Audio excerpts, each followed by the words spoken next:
De carotte a été tourné 2 fois par Julien Duvivier, en 1925, c'est la version que vous allez découvrir aujourd'hui, puis en 1932 avec Harry Bor. Et les 2 films sont également bouleversants.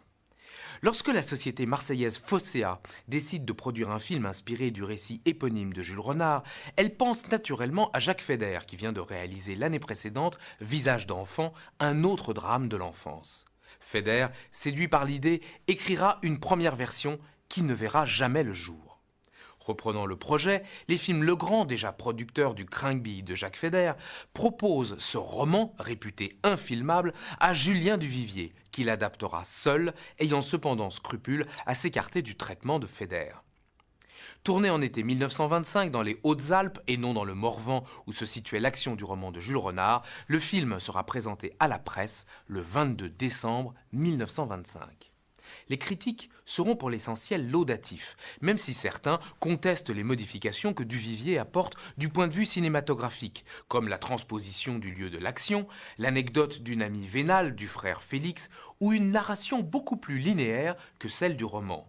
Mais tous saluent la justesse et la force du drame de ce jeune enfant, interprété de façon magistrale par un quasi-inconnu de 12 ans, André Euzé, alors que le personnage du roman, lui, en a 16. Le parallèle avec le film de Feder est inévitable, et la revue Cinéa écrira « Lorsqu'on voit André Euzé dans Poil de carotte, malgré nous, nous pensons à Jean Forest dans Visage d'enfant. André Euzé a interprété et joué en grand artiste, et ses désespoirs de pauvres petits qu'on n'aime pas nous ont émus aux larmes. Qu'est-ce que la famille pour Poil de carotte, sinon une réunion de gens qui ne peuvent pas se sentir ? Mais ce qui donne force au film, c'est cette galerie de portraits. Ce sont les petits détails, les rictus, les visages, cet univers fait de non-dits et d'obsessions toujours tues, et dont les acteurs sont les monstres d'ignorance, de méchanceté ou de lâcheté que l'on voit à l'image. Aux côtés de Poil de carotte, Henri Cros est un monsieur Lepic magistral, et Charlotte Barbier, Madame Cros à la ville, interprète dans la démesure une mère qui pousserait plus d'un à des solutions ultimes. En dehors du drame que jouent ces trois-là, les autres personnages n'ont plus guère d'importance. Duvivier, en cinéaste pointu, profite de ce drame bourgeois dans une commune rurale pour filmer les petitesses humaines dans les moindres recoins. Sa caméra va déceler le détail qui révèle et qui fait mal. En vérité, dans Poil de carotte, il n'y a pas d'histoire, il y a des personnages.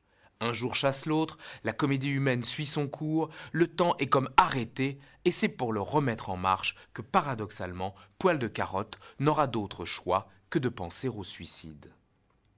La copie que vous allez découvrir aujourd'hui est reconstruite à partir d'une sauvegarde effectuée par la Cinémathèque française en 1985, d'après le négatif original en début de décomposition, et de 2 éléments nitrates, dont l'un contenait encore les teintes de l'époque. Personne n'avait revu le film comme aujourd'hui dans sa beauté originelle. C'était lors de sa sortie nationale le 26 février 1926. Également bouleversant.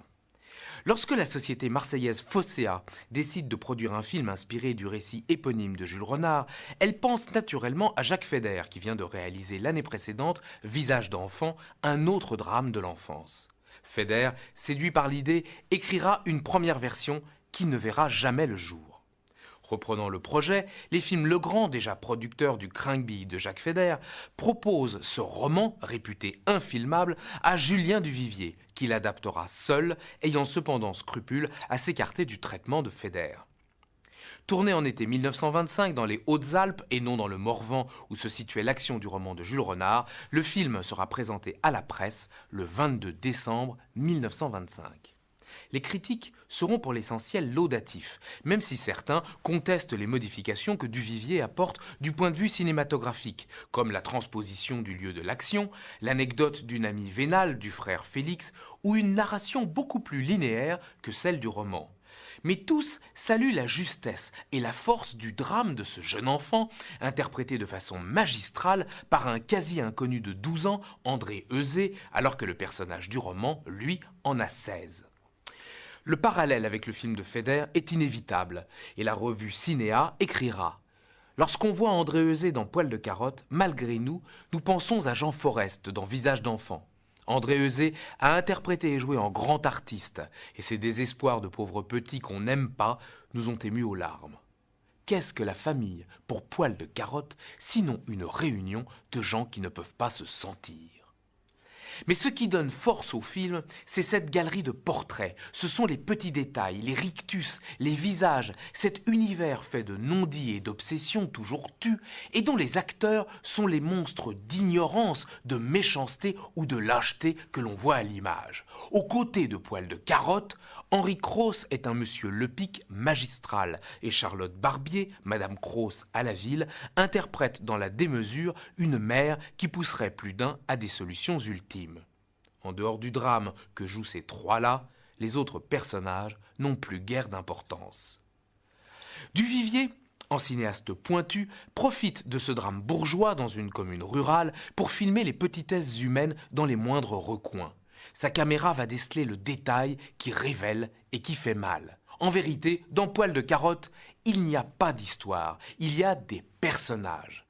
Un jour chasse l'autre, la comédie humaine suit son cours, le temps est comme arrêté, et c'est pour le remettre en marche que paradoxalement, Poil de Carotte n'aura d'autre choix que de penser au suicide.